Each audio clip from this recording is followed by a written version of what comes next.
যোৱা পৰহি শংকৰ সংঘৰ মিটিঙলৈ আজমল ডাঙৰীয়া আহিছিল আৰু আজমল ডাঙৰীয়াৰ আচলতে মুখত কৃষ্ণ শব্দটো প্ৰকাশ পাইছিল আৰু আচলতে তাৰ বাবে ফেচবুকত বহু ধৰণৰ বিতৰ্ক হৈ আছে যে শংকৰদেৱ সংঘই ব্ৰইলাৰ পুহিলে গাহৰি পুহিলে মানুহক আচলতে হেঘৰীয়া কৰে, কিন্তু তেনে এটা সংঘই কিয় আজমল নিচিনা এজন মুছলমান মানুহক আনি গামোচা পিন্ধাবলগীয়া অৱস্থা হ'ল।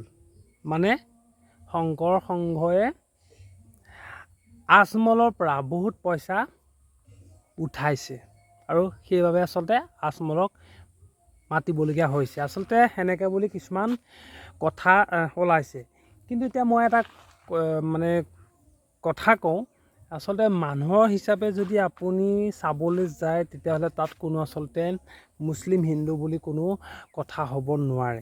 কিন্তু শংকৰ সংঘৰ ক্ষেত্ৰত শংকৰ সংঘই ইমান যিহেতু নিয়ম নীতিসমূহ উলিয়াই থাকে, সেই ক্ষেত্ৰত কিন্তু আজমল ডাঙৰীয়াক মতাটো একেবাৰে মই বেয়া পাইছোঁ বা আচলতে তাত মই ছাপোৰ্ট কৰিব নোৱাৰোঁ।